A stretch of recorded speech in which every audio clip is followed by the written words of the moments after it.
Assalamualaikum warahmatullahi wabarakatuh. Perkenalkan, nama saya Asma Husnia, kelas A2 Siang, jurusan Sistem Informasi. Di sini saya akan menjelaskan tentang sejarah komputer dan perbedaan TI dan SI. Komputer adalah alat yang dipakai untuk mengolah data menurut perintah yang telah diprogram. Kata komputer semula dipergunakan untuk menggambarkan orang yang pekerjaannya melakukan perhitungan aritmatika dengan atau tanpa alat bantu. Tetapi arti ini kemudian dipindahkan kepada mesin itu sendiri. Secara luas, komputer dapat didefinisikan sebagai suatu peralatan elektronik yang terdiri dari beberapa komponen lain untuk menghasilkan suatu informasi berdasarkan program dan data yang ada. Sejarah komputer berawal dari abad ke-19 ketika Charles Babbage mencoba untuk mendesain komputer mekanik yang bernama mesin analitikal. Desain ini menjadi basis kerangka desain komputer sekarang. Secara garis besar, pengembangan komputer terbagi dalam 5 generasi. Generasi pertama dimulai ketika komputer digunakan dalam akademi dan militer, seperti komputer Atanasov Berry dibuat pada tahun 1937 untuk menyelesaikan sistem persamaan linear, dan komputer Colossus untuk memecahkan kode rahasia Jerman Nazi. Kemudian ENIAC yang dibangun pada tahun 1946 menjadi komputer pertama yang tujuan umum. Ketika komputernya dinyalakan untuk pertama kali, Philadelphia mengalami mati listrik. Pada tahun 1946, komputer dibuat dengan tabung vakum sebagai komponen utamanya. Beratnya hampir 30 ton, tapi hal ini sangat tidak efisien karena membutuhkan daya listrik yang besar serta panas yang berlebih. Generasi pertama ini masih menggunakan bahasa mesin yang hanya bisa dipahami oleh komputer itu sendiri. Inputnya menggunakan sebuah pita kertas dan punch card dengan keluaran berupa printer, yang mana pada waktu itu membutuhkan sekitar $1 juta hanya untuk mendapatkannya. Generasi kedua dimulai ketika transistor menggantikan tabung vakum. UNIVAC diperkenalkan ke publik tahun 1951 untuk penggunaan komersial. Kemudian pada tahun 1953, IBM memulai bisnis komputernya dengan merilis IBM 650 dan IBM 700. Berbagai bahasa pemrograman mulai dikembangkan dan komputer mulai memiliki memori dan sistem operasi. Beberapa kelebihan yang dimiliki adalah ukuran yang lebih kecil, tidak terlalu panas, dan tingkat kegagalan minimal. Generasi ini sudah tidak lagi menggunakan bahasa mesin seperti sebelumnya, digantikan dengan bahasa Fortran dan COBOL, sehingga bisa dikatakan bahwa komputer transistor adalah lebih baik dibanding tabung vakum. Generasi ketiga dimulai ketika teknologi transistor meningkat menjadi sirkuit terpadu. Komputer mini adalah inovasi yang signifikan dalam generasi ini dan mempengaruhi generasi komputer selanjutnya. NASA menggunakan komputer generasi ini untuk melancarkan program Apollo, seperti komputer bimbingan Apollo untuk mempermudah kendali Apollo Command atau Service Module.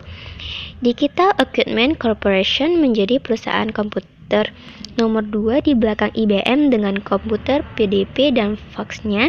Komputer ini membawa ke pengembangan sistem operasi yang berpengaruh. Bentuk transistor diperkecil kemudian diletakkan pada IC bersama beberapa resistor dan laptop. Pertama kali dikembangkan oleh Jack Kilby yang merupakan seorang insinyur listrik. Kelebihannya adalah lebih cepat dan efisien, juga merupakan komputer yang pertama kali menggunakan monitor dan keyboard. Mengalami kemajuan dibanding sebelumnya yang menggunakan kertas karena dibanderol dengan harga yang cukup murah, sehingga pada masa itu orang-orang mampu menciptakan. Pertama kali dibuat oleh IBM pada tahun 1971, kemudian di tahun 1984 perusahaan Apple merilis Macintosh. Sejarah komputer dan perkembangannya selanjutnya memasuki masa mikroprosesor. Bersamaan dengan generasi mikroprosesor ini, lahirlah internet. Tampilan monitornya masih menggunakan satu warna. Selain itu, dikembangkan sebuah chip sebagai memori komputer. Seiring berkembangnya waktu, para pakar mencoba untuk melengkapi apa yang belum ada, yaitu PC compatible. Generasi kelima yang terbaru dari perkembangan komputer adalah munculnya teknologi bernama AI yang memiliki kecerdasan buatan sehingga dapat melakukan input dengan lebih baik. Bahkan dengan teknologi ini, Anda dapat menginput bahasa yang digunakan sehari-hari, menyesuaikan keadaan dan mempelajari lingkungan sekitar. Banyak developer yang saat ini sudah mulai menggunakannya.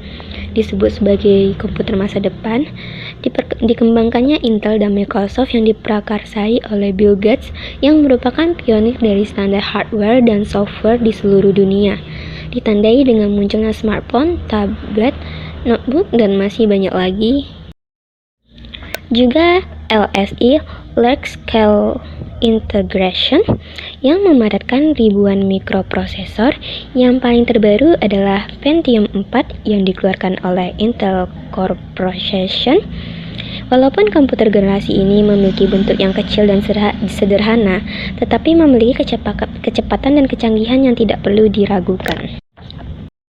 Perbedaan TI dan SI. Jurusan Sistem Informasi melatih kita untuk mendesain, mengembangkan, serta menjalankan sistem informasi pada organisasi atau perusahaan.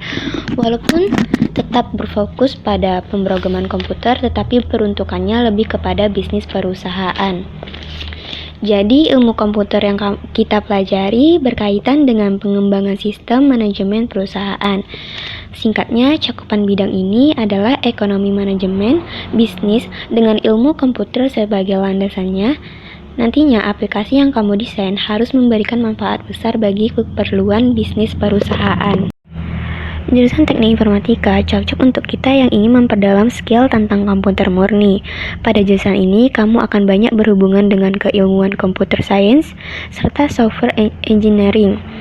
Bidang-bidang ilmu komputer yang akan kamu pelajari adalah tentang programming, analisis numerik, rekayasa software, artificial intelligence, teori dasar komputasi, jaringan, sistem operasi, arsitektur komputer, analisa algoritma, dan lain-lain.